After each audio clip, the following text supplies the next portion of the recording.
Falcon fans, Falcon world, what's good? It's your boy 95 North Falcons Talk Show. Man, we got a banger for y'all tonight. Check y'all back in 20 seconds.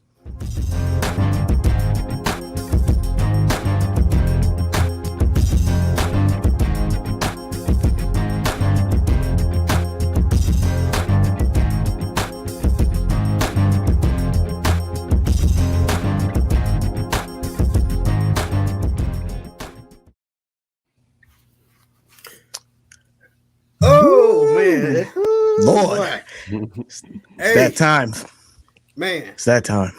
I told Floor is y'all, yours, Smitty. man. I told y'all I'm always working behind the scenes, man. I told y'all. When I tell y'all I'm gonna give y'all great content, man, I keep my word. Try to keep my word the best I can. And man, I've been getting everybody hyped all day for this, man. And I'm gonna tell y'all. When I tell y'all, it's one of the most humblest people I ever met, man. Always showed me love. Interviewed him a couple times, man.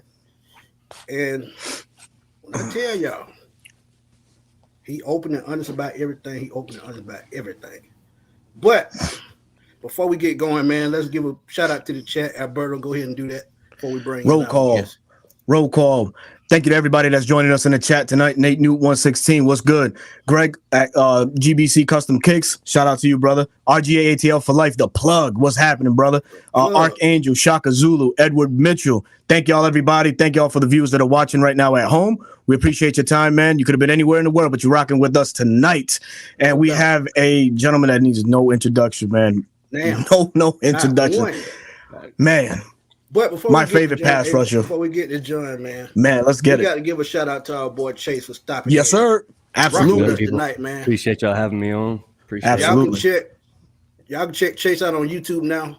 Chase, give him your YouTube page title right quick.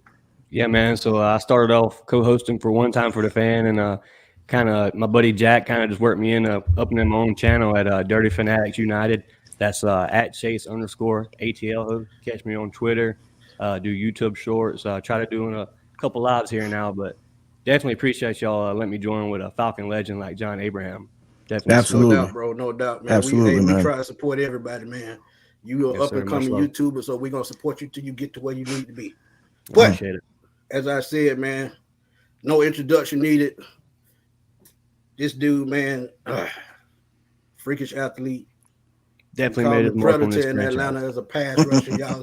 Y'all see the background back there. Second all-time in South Carolina in sacks, 23 and a half. All-time Atlanta Falcons sack leader, 68 and a half. Future ring of honor. And I'm predicting and I'm calling it because if you don't get in there, I'm going to protest it. Yes, so sir. We're going to welcome my old boy, John Abraham. Hold on, brother. Hey, what's up, man? Abraham. Chilling. Yes, sir. It's been a while, man. It's been a while since I talked to you. I don't know if y'all got kids, but happy belated Father's Day and all that stuff. Thank you, man. Thank you, man. Likewise, man. Hope you had a hell of a Sunday, man. Yeah, hey, my actually graduating in December, so I've been in the game for a minute. Yeah, man. So, man, I got a 16-year-old and an 8-year-old, so man, I'm slowly but surely getting there. It's coming, brother. We already prepping, man. Can't wait, man. Can't wait for that journey. Newborn on the way. Woo! No yes, sir. But hey, man, let's get into this thing, man. We're gonna talk defense, pass rush, and my favorite part of the segment, we're gonna talk about the ring of honor, like I said before. But defensive wise, man, you've been around the Falcons a couple of weeks now, and you've had a bird's eye view of what the team looks like, the personnel and everything. What's your early assessment as to how this team looks, and what do you think this new overhaul on the roster on defense? How do you think it will help the anemic pass rush going into 2023? Well, ever since they lost this guy named John Abraham, they have had a consistent pass rusher. Talk about it. They tried to replace the guy, but I don't know what happened. They tried to do certain things, and I can say being around the team, looking at a lot of the guys, and actually, knowing Calais, and actually getting to know, everybody knows Grady Jarrett. He's the pinnacle of the defense. watching Caden Ellis, and I'm not sure if Caden Ellis is going to be on the line as much or off the line. So if we can get them blitzing in the middle, because a lot of times when you feel like you don't have enough people to like the special pass rusher that everyone needs, you have to play well. You have to play play for what your players have. So you might have to blitz more. You might have to bring some more things, corner blitzes, certain things that they only had 21 sacks last year. I cannot see that being a problem this year.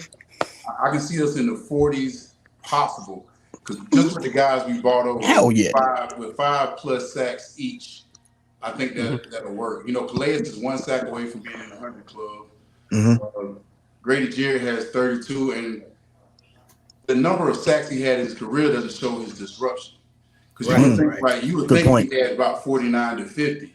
Especially how you watch him as a player. But he always make big plays when we need it. Like in the Super Bowl, he played well. Even play with Tom Brady, which was Bulls.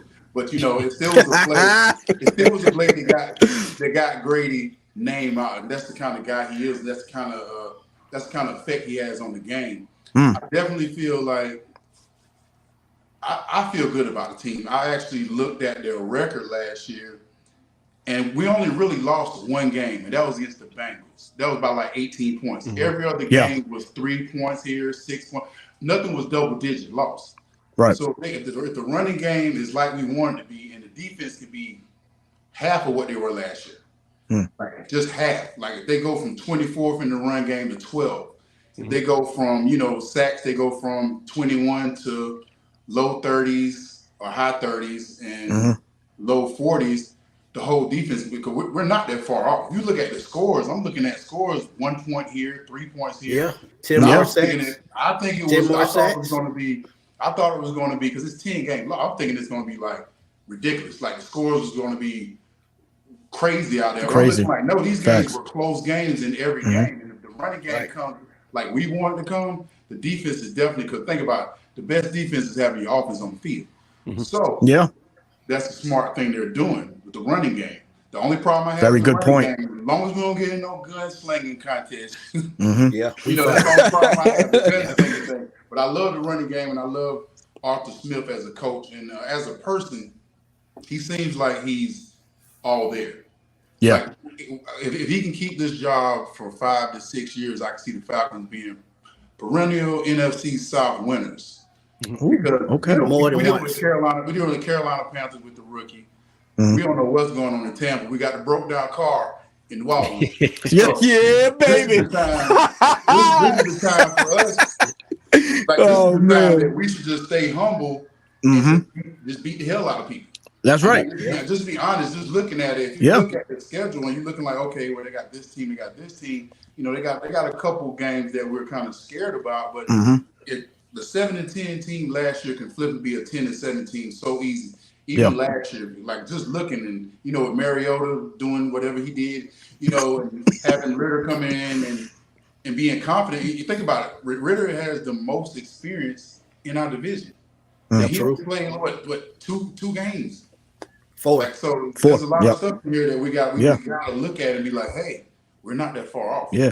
So with all things mentioned, you feeling real confident about the Falcons winning the NFC South this year? I can't see them not winning, or at least competing. Like I'm trying to see how New Orleans can slide in back. And y'all looking like I'm looking like. And I'm not trying to knock any other team. I'm just saying that if you're thinking about the team that has the pieces that already been there, even though they're young. Yeah. Usually when you're a young team, you don't really have a lot to worry about. Everything should be improvement. Facts. So and then we think about we got Bijan coming in, and Bijan is going to be think about they line up in a 22 set. If anybody knows 22 is 2 backs, 2 tight ends, and they spread on you.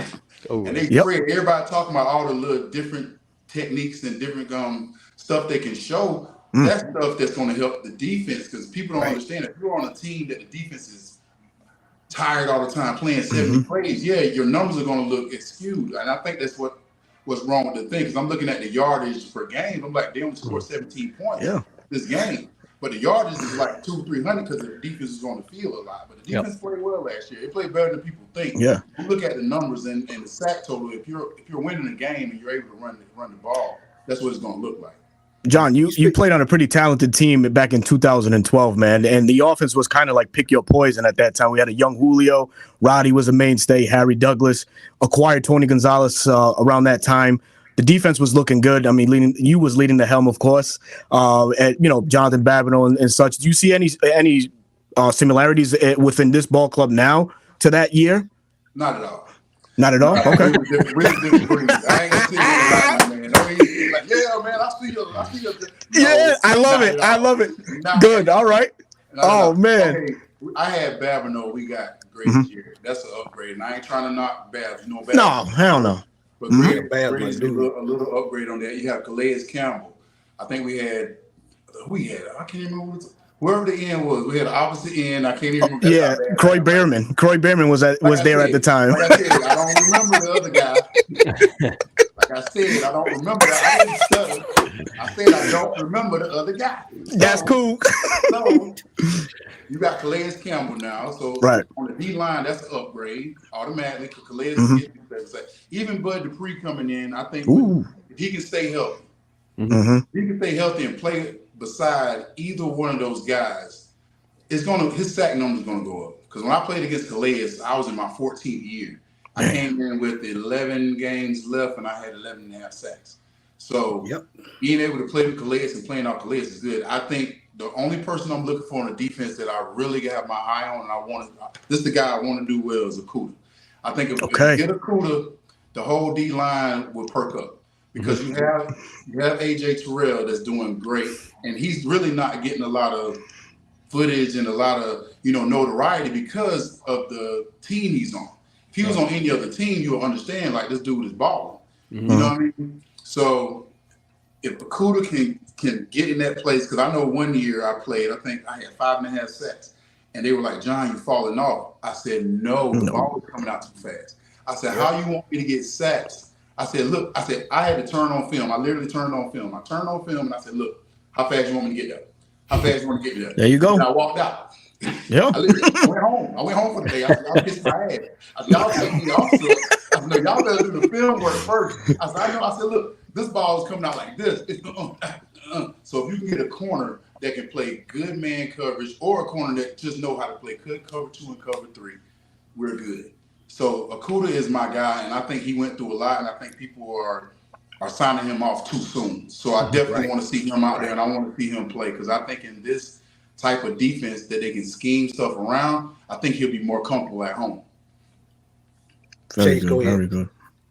But with a season career sacks of 133.5 sacks, what was your technique to doing that? I mean, because that's an outstanding number. And when did you know you had enough of the NFL? Well, my last game I had a concussion, so I didn't have enough. I think NFL had enough of me. He's like, "Okay, get your ass off the field." I felt like I was 8 sacks away from being in the top 5. And I think the big number that people missing about me when they talk about the Hall of Fame, I missed 46 games from injuries. So if you take the 46 games, that's like 30 more sacks to me. Right. So I'm just saying, me personally, and I had to get over there. I had to go to treatment and stuff for a lot of trauma from football, even with the fact of having that concussion. The last concussion wasn't my first. The year before that, I knew I was bad, but I played through it. The year before that, before I left and went to Arizona, I played through that too because I wanted to finish with a ring. If I would have got a ring in 12, you wouldn't have saw me in 13. Facts. So I was thinking we were going to get a ring, so I was good, and I was like, okay, I'm good, but I'm going to keep playing. My memory was bad. Like, I had to minimalize my life. Like, that's what I do now. A lot of stuff is minimal. And actually talking to you guys on the podcast and doing stuff like this, it helps me build my memory back and thinking through things. You actually have to, a lot of guys go a little AWOL when they're done, or you hear about a lot of guys doing a lot of negative stuff after. That was me. That was me. Yeah. But I was just trying to find my way because I think with us just being men, we used to just my fingers hurt, give it a couple of days, it'll be all right. It's totally different with your brain. You gotta let it rest. You can't do all this stuff. You can't drink. You can't be out partying. You can't be in loud rooms. You can't sit here and like act like you're okay and try to zone out when you're not in the right area. So like I started treatment 3 years ago, and I'm still doing it. Like even this right here is treatment for me. Like this helped build because I was scared of football for the first like 7 years after football. I still was living football. Like I would wake up sweating like I just played the game because I played the game in my mind. So Man. it took a lot of stuff, man. It just took a lot of separation. Now I'm back and I'm trying to show people that I do enjoy the game and I'm actually smarter than I was physical. Yes, sir. Appreciate that. That's I'm awesome. sorry if I answered the question too long, but damn it. No, That's all man. right. No, you all good, right. bro. Hey, the good. people in the chat, they loving it. They love it, man. As I look at the two coaches they added on defense, Ryan Nielsen and Jerry Gray, two veteran head coaches who do what they do very well. How do you think, what kind of impact do you think they will have just all together? Because I think it's the sky's the limit with those two guys, because Jerry Gray, former defensive coordinator of the Bills, when he was young in your career, had, top 2 defense 2 years in a row. What kind of impact do you think they will have coaching? Well, first of all, I think with Ryan Nielsen, he bought over Ryan Nielsen and also Terry Fontenot. They bought over the Atlanta Saints. But I think the big thing with Nielsen is you see who besides Cam Jordan on the New Orleans defense we really know. Marshawn Lattimore, that's about it. Okay. David Onyemata at once. And one of the guys we have here now. Exactly. One of the guys, we have Caden Ellis here now who put 7. Onyemata, yeah. So they had 48 sacks last year. Mm-hmm. Yep. That's just say enough right there. That shows that he knows how to put players in positions to get sacks. And I don't think people understand how important it is to know football to get sacks. It's more than just your physical ability. Physical ability is good when you're younger, but to get to the 10 mark every year, you need to know what play. You need to know what down I can rush. You need to know what down I might not need to rush. You know when you're getting chipped. You need to know who I'm getting blocked by. So it's a lot of different things that people don't think about. Like I was just having a long talk with LeVon Kirkland. He played back in the day, and I was talking to LeVon. Yeah, that's my dude. That's my dude right there. Yeah, I was telling LeVon, LeVon, people don't understand how football is so much special than just what y'all see athletically. Like when you see people like Peyton Manning, when you see people like Mahomes, when you see people like Tom Brady, you should pick their minds compared to seeing like, how did you make that throw? Okay, why did you make that throw? Or John, why did you get that sack? Oh, the back was over here, and I saw the tackle hand over here, and I saw this, and I saw the guard leaning back, so I knew I could just go. Or if I knew they don't run the ball on 3rd and 2. Because they seem like it'll be a running down, but it's a passing down. So that's stuff about football that people need to pay more attention to. When you see like a cornerback make a great play like Sauce, he do some great plays, but we never think about like how did he know to stop that route right there? Even the receiver didn't know. That's all about preparation, and that's the mindset of the game that people need to put more attribute on. The people that really are good at football, the ones that are studying, the ones that really know the game. That's how you win the game. And I think Nielsen puts people in the spots that are going to make them better. That's awesome. So, John, I quick question, man. How do you view the evolution of the pass rush since you last played in the NFL? Do you feel like it's taken a whole hell of a lot step forward, or do you see it still the same from your time and just creativity is more creative input into the pass rush nowadays? I would say I don't know the numbers, but to me personally, it seems like sack numbers have definitely gone up around the league. I think there are more people like me around the league, the Von Millers, even the TJ Watts, the smaller guys that can get around the corner and shake and bake and do some stuff that look good, like Parsons. Parsons, if you see him like back in the day, they were like, he's a tweener, he's small. But I love those type of guys because they let them run, they let them I like to dance. So they let them dance, they let them do the shake and bake, they let them get to the quarterback. They don't have restrictions. Like before, we used to get double team, lead tight ends in, backs used to chip. I don't see that as much. I see less double teaming, so I see a lot more schemes. And the defense is smart too. They're scheming so their pass rushers can get one-on-ones. Like I love the 3-4 defense. I was drafted a 3-4 guy. My last year, I got to be an outside linebacker and had the best year. Well, me personally, not sack wise, but personally, I had the funnest time of my career in Arizona my last year there because I got to play outside linebacker and I got to show people I was smart because I had to drop. I had to change coverages. Me and Patrick Peterson would play cover 2 or cover 3 with each other because of the difference. You know, like, man. No, I'm saying if I got a back to my side, if I got a running back to my side, we're in cover 3, why am I going to drop in coverage? In coverage. Yeah. So I'm Absolutely. like, no, I'm going to take the back. Yep. So it'll change the cover 2. I'll take the back. You go do this. You take the curl. It's like different things like that we used to change just to make it easier for each other. Man, that's good stuff, man. No doubt. We got a super chat right quick. John Roast Jackson said you one of his favorite Falcons. Thanks for coming through. And he said, good stuff, fellas. So shout out to Ro, man. Thank you for the donation. I appreciate it. And we're going to get to the next question, man. We're looking at the Ring of Honor, man, and we talking about this all the time on the show. And, you know, I asked you before about the Hall of Fame. You gave me your honest opinion about the media. What do you think about being in the Falcon Ring of Honor, and what would that mean to you? I think what I'm doing now should help me be in the Ring of Honor. I think what I did when I played, I didn't do enough. I did enough on the field. That's obvious. That's not even a question. But I was a more introvert when I played. I didn't want people to know that I was messed up in the head at the time. So I stayed away from fans. I stayed away from doing events because I didn't want people to know how I cope with them. So, you know, me getting back out now and showing people who I really am and, you know, coming to events that the Falcons asked me to come to, doing things like that. It took a lot, man, because I went through a big breakup with them. Like my girlfriend. Yeah, I remember. My girlfriend dumped me in public and she didn't call me first. So I was like, hey, take me to dinner first, baby. Right. So hopefully, and I guess because it's been 10 years since I played and nobody has gotten close to my numbers, they haven't had an intricate part or someone to, you know, kind of replace. So hopefully that helps. It's been 10 years. It's been like 10 years and no one has came in. And I mean, I think Beasley came and had a year or two.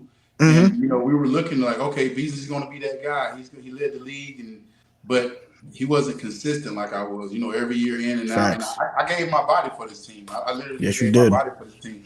And, you know, now coming back and them still showing the love, them letting me, you know, come doing podcasts. They let me do some media work with them because I'm trying to get into media.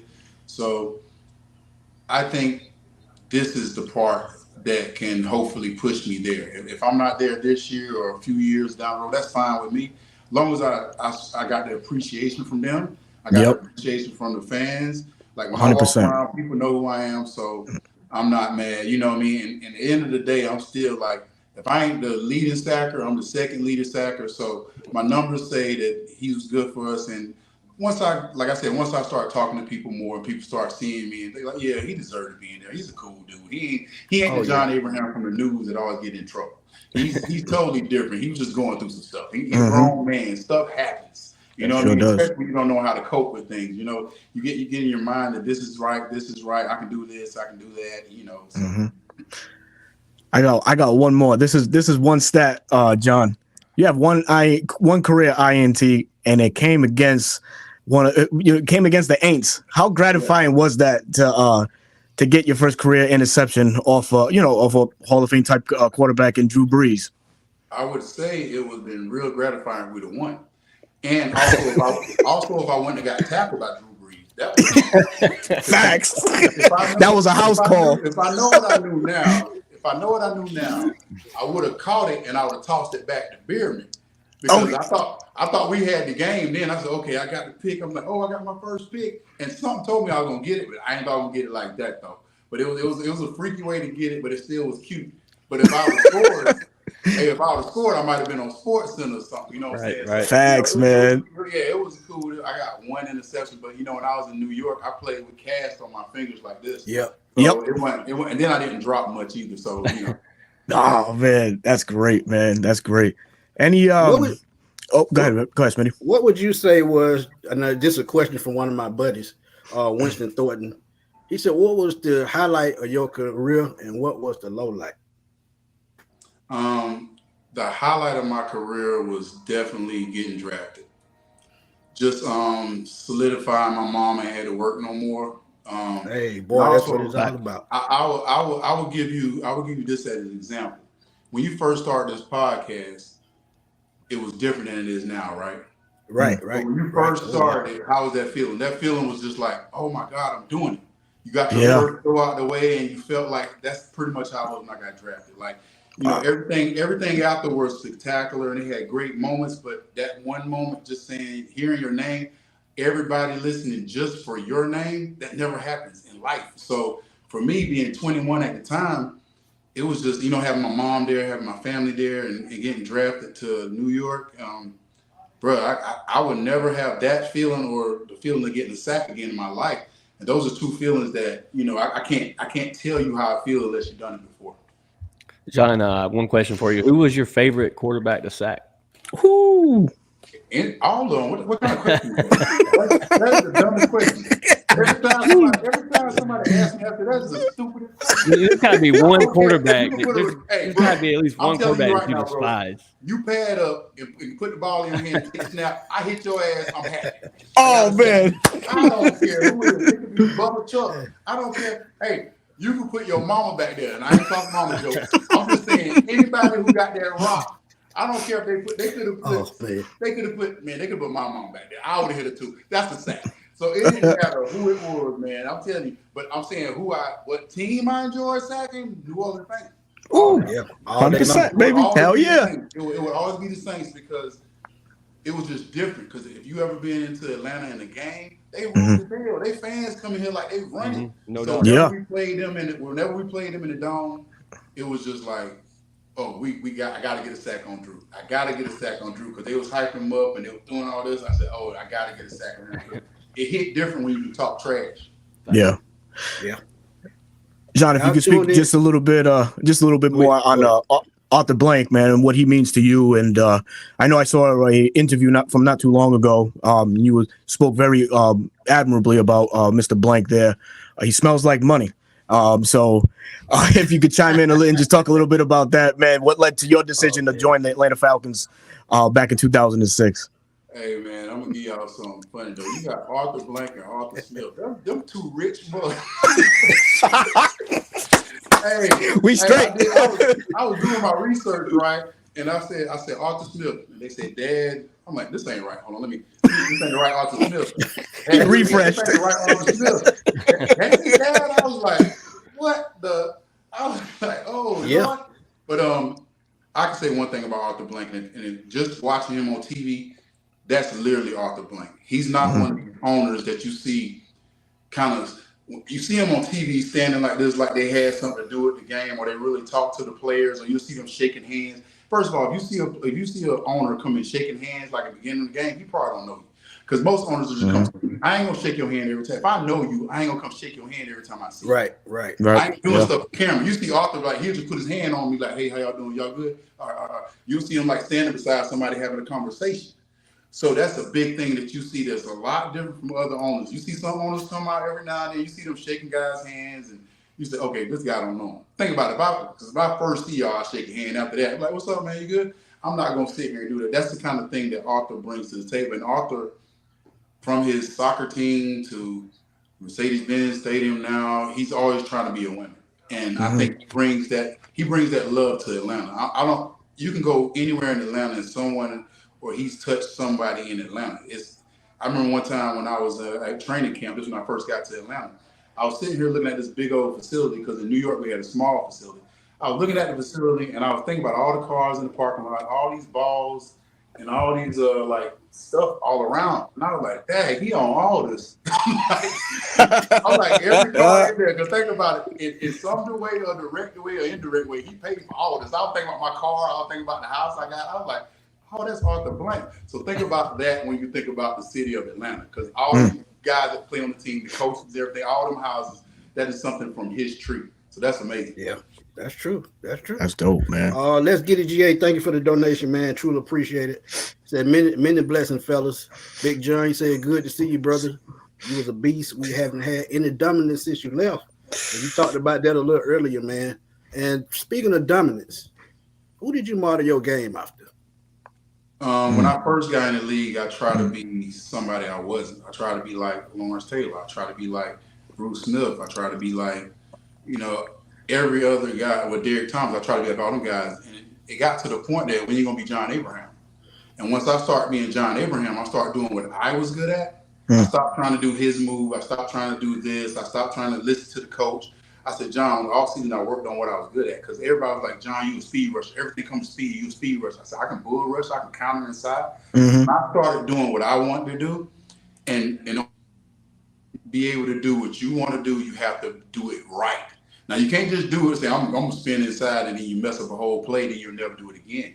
So I worked on all my moves and I started winning at the moves, and that's when I became John Abraham. And once I stopped worrying about like how he pass rushes, I'm not Dwight Freeney, okay? I'm not trying to spin all around the thing. I know I can do speed to power. I know I can speed around the corner. I know I'm good at getting off the ball. I know I can read a quarterback when he's pulling out. So when I started listening to myself and stopped trying to listen to what the coach was telling me, but being right when I was doing it, we had a play called Be Right.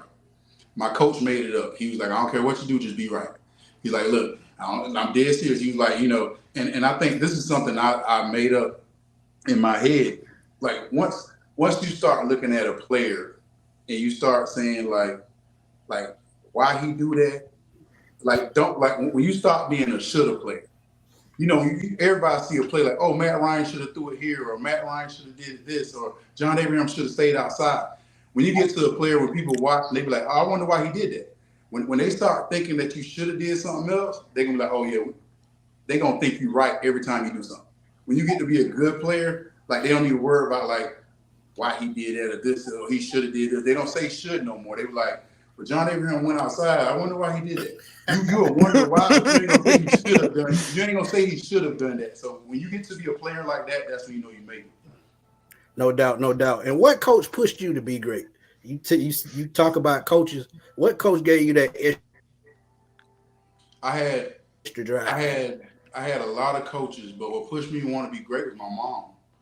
And I ain't. Oh, that's a great answer. I ain't knocking. Yeah, man. That is a great answer. I had great coaches, man. I had Ray Edwards was my favorite coach just because he let me be John.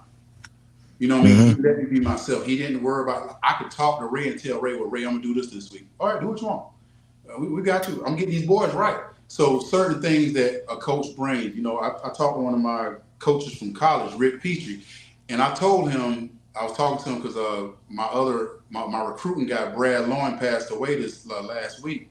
He didn't want to recruit me to South Carolina, so we were talking, and I told him I was like, I wish I would have listened to you more when I was in college.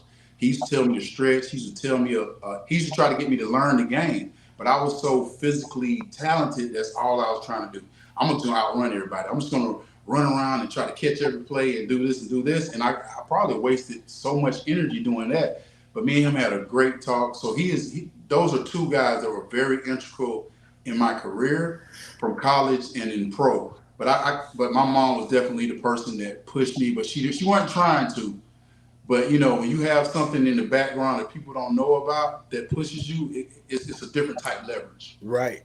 Absolutely. Shaka Zulu, thank you for the super chat, man. Said, do players feel like the rivalry games like fans do? Like we absolutely hate the Saints? So the players feel the same way about rivalry games like fans do? I can honestly say yes. Yes, because when I was in New York Jets, the Patriots were our people that we wanted to beat. Even though they beat us like all the time, they were our rivals. Because because how the Saints were winning so much. They won a Super Bowl. If you want to be the best, you got to beat the best. So they had to be our rival. Tampa was our rival too. Carolina was a big rival for me because I'm from South Carolina. Yeah, my people was going to be. But when it came to New Orleans, like I said, think about how the fans come in here like they run the place. They come in here, oh, you got on the wrong color. I'm like, man, I played. So, what the name is? I'm going to remember the booty. Okay. Oh, man. Oh, you the one got tackled by Drew Brees, huh? Yeah. Oh, wow. Oh, man. Wow. Hey. Damn, man. Before we go on, man, we got to welcome in my boy, Twisted Torch. We had a great interview with Miles Garrett, Channel 5 News here in Atlanta, producer. Twisted, what's up, man? I knew you was gonna slide through for a quick second, man. I know you got a question for John. The hype. Man, what that question is. The hype. Let's go. Hold on. We got a GOAT in the building. First off, this guy had 133 sacks, might I add. 48 forced fumbles. An interception versus Drew Brees or versus the Saints. We remember that game, don't we? A guy that took over games. Respectfully. Yeah. Took over games. Shouts out to you, Abraham, man. You're one of the best to do it. And I heard you saying about you learn to not be other people. Hell, you could be yourself because you had the finesse move. You was able to get off and get to the QB quick. And you didn't go for tackles. Like I said, you went for forced fumbles. You went to take the game over.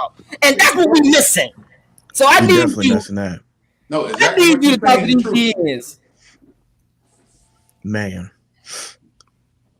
I got one for you, John. How great of a tandem do you think you and Patrick Kearney could have been?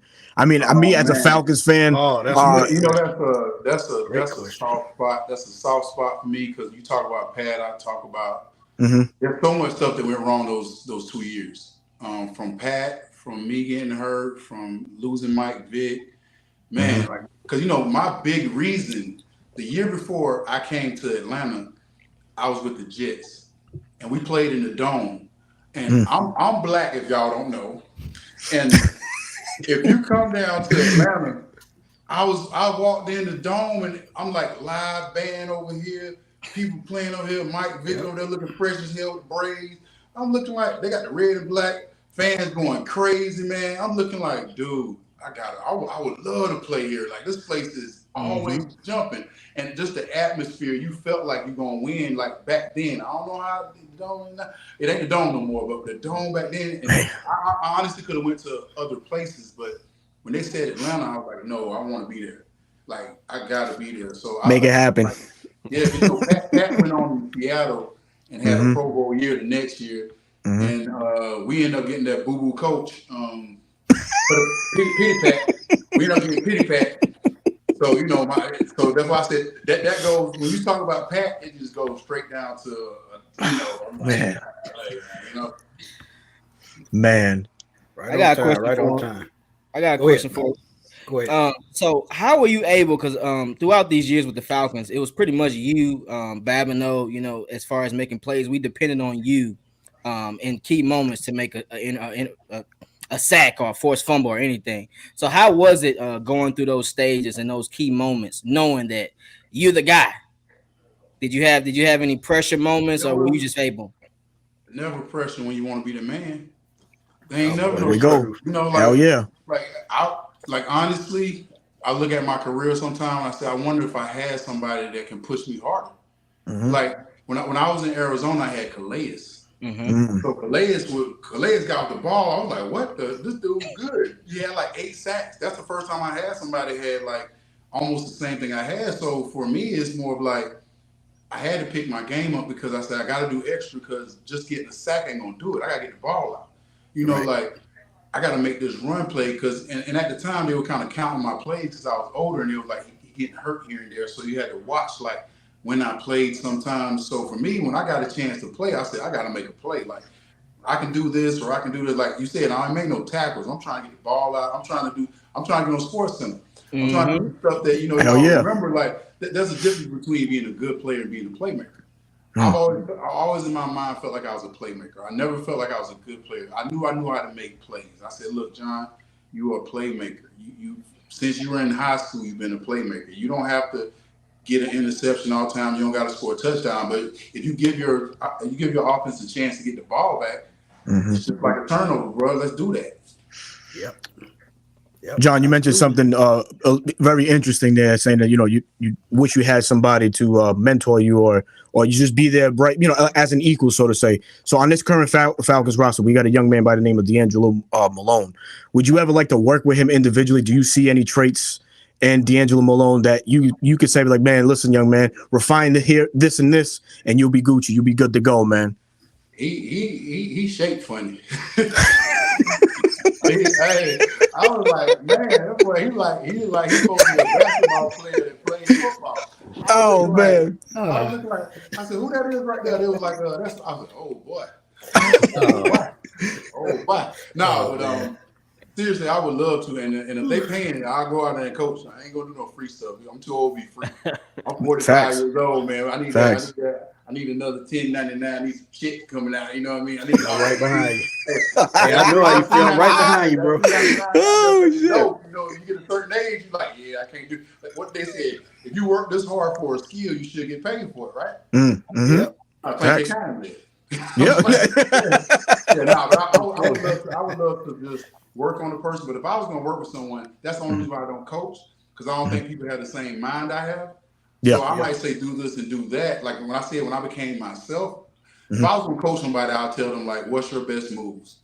Work on it daily until it's like automatic. So whenever you like come off the ball, you know exactly what you do. Like I knew my counter moves. I knew if I was going to bull rush. I knew everything before the ball snapped. Sometimes I had to adjust, but 9 out of 10 times before the ball snapped, I said, I'm going to bull rush this guy. Because I know it's going to be a 3-step drop. Yeah. There's no point in me getting behind the quarterback. 5-stop drop, I might do a little dance. I might stop inside for a little while and come back outside because I got no time to get back out. Now, if this is 7-step, you gone. You gone. I'm out there. I'm out there. You know what I'm saying? So just learning the game and learning what the people are doing. That's what I was saying earlier about being smart. Like you can be a very physical guy, because I've seen guys, trust me, they say body like Tarzan, play like James. I've seen it my whole career. I've seen it my whole career. Like if you look Vernon Golston. If you look at Jamal Anderson, the defensive end we had, if you look at Jamal Anderson, defensive end we drafted, and I don't have no problem with Jamal as a person. I'm just saying he never really worked on his craft a lot. You know what I mean? Like he was big, he can get up the field, but he never worked on like counter moves, speed, power, stuff like that. It was kind of like, he did it in college and he tried to transform it to the NFL. Right. You got your bag got to be different because they watch film just like we do. Fucking facts. Copycat league, even in college ranks, man. One of my very good friends, man, Winston Thornton, man, he has a question for you right quick. Winston, what's up, man? Hey, what's going on, fella? Winston, what you got for John right quick? Hey, Mr. Abraham, big, huge fan of your entire career. Can you speak on the importance of a veteran locker room when you first hit the league, and what was the move that you picked up from a veteran? Okay, well, I think the NFL is different now. I picked up a drinking problem, so that was my damn problem. So every this is raw and uncut. Let's go, man. Might not be the best, but I would say like with our locker room, because we have the layers, we have Grady Jerry, so they are good guys to mentor those guys on the off-field stuff. Because I think for me mentally, I never learned how to cope with off-field stuff. I came in the league at 21, and at 21 with millions of dollars, never had somebody tell you about finances, never tell somebody about insurance, never tell you somebody about certain things like real life stuff that people go through. That like a lot of athletes don't have to go through because you have people doing it for you. So that would be the big thing. I even I talk to the guys now. I tell them make sure you know everything that's going on. Like sometimes you feel like, okay, well I'm paying this guy. No, do your due diligence. So when you're done with football, you know exactly where everything is. You know this and that. I think that's more important than football when it comes to the older guys. Like football will come. If you're a good football player, it'll come. But I'm saying if you can get the off the field balance, just like this podcast. Once you get off this podcast, you gotta get back to life. Right. So life, if you got that life balance, you can do this podcast easy. We all joking around now because we ain't worrying about nothing crazy going on. You know what I'm saying? So it's the same thing. If you worry about too much stuff at home, it usually translates to work and it translates on the field. Yeah, amen to that. Chase, you gonna get the last question in because you the special guest, and then Alberto, you gonna take us out, man. No doubt, man. Chase, one more question. Yeah, man. John, when you overlooking the team or just viewing more aspect of the team than what we get, what do you think about a guy named Troy Anderson? He's been here for a year. He was a later round draft pick. Somebody that I expect to take a big leap in year two. Just your thoughts on Troy real quick. I didn't get to see a lot of Troy, so I don't want to say anything wrong. You know what I mean? I didn't see him much at practice. I did talk about him a little about. Hopefully, he can fill in because we're so stacked. We have so many players. If he wants to be a name, I mean, we got Walker too, and Walker can slide in there too. We got so many people we got so many ifs. You know, if this works. You know, we got Bud, we got Animata, we got so many names that you can throw in the mix. It's like it's hard to pick one person out. Somebody's going to have to come out and be that guy. You know, hopefully about a 6 or 7 game, we can say, okay, Ellis has 5 sacks. He's coming off to a great season, or Calais is having a great year. He has 6, or hopefully be somebody spread from everybody else, but also hopefully it's spread out good. If we can get 5 people with 6 sacks and maybe 2 other people with 7 or 8, we're up in that 40 mark that we want to be. Looking nice. So that's the big thing for me. I think this team, you're going to see the sacks are spread. I don't think we really have a 13 to 15 sack guy. Maybe if Bud Dupree can come back from 2020 when he got here and he had the facts. We can get him back to that type of Bud, but you know, with injury and the mental thing with injury is the hardest thing. If he mentally can just look past that and just play ball, maybe we can get him, especially with Calais. Yeah, we can get those 2 playing together. Maybe we can get a double-digit sack guy. But for me personally, we can get somebody with 9. We can have sacks going from 9, 5, 6, 7, 8, or maybe a 5 and 4 here. You know, a couple DBs have a sack here or there. You know, we good. You know what I mean? That's amazing, man. John, before we part, man, and again, thank you for taking the time out tonight, man, to rock with myself and Smitty and Chase, man. This is a popular question in the chat, man. It's been asked a lot of times. But John, your toughest tackle that you went up against, does anybody stand out? And this is courtesy of Out of Your Falcon Mind, man. Shout out to the boys. Oh man.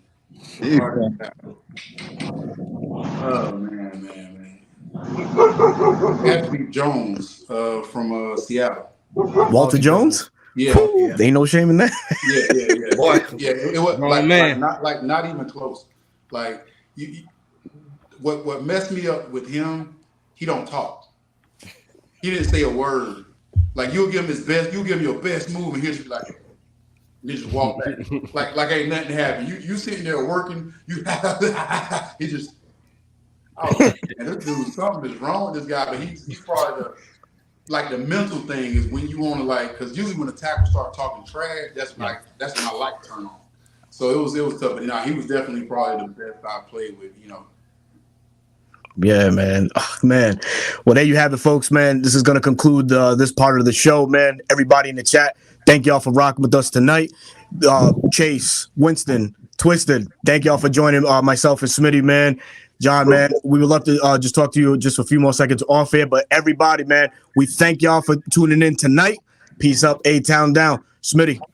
Dirty Birds. Appreciate it. You know what time it is, man. Like I always say, it's been a blessing. Please go to the description of this video, man, and support other Falcon content creators, man, because that's what we're here for. And that's what we do, man, because at the end of the day, that's what it's about. And Twisted Torch had a great interview earlier, man, with Myles Garrett. Y'all please go check that out on his channel, Twisted Torch TV on YouTube. My boy Winston always coming through, man. I had to let him slide in for a second.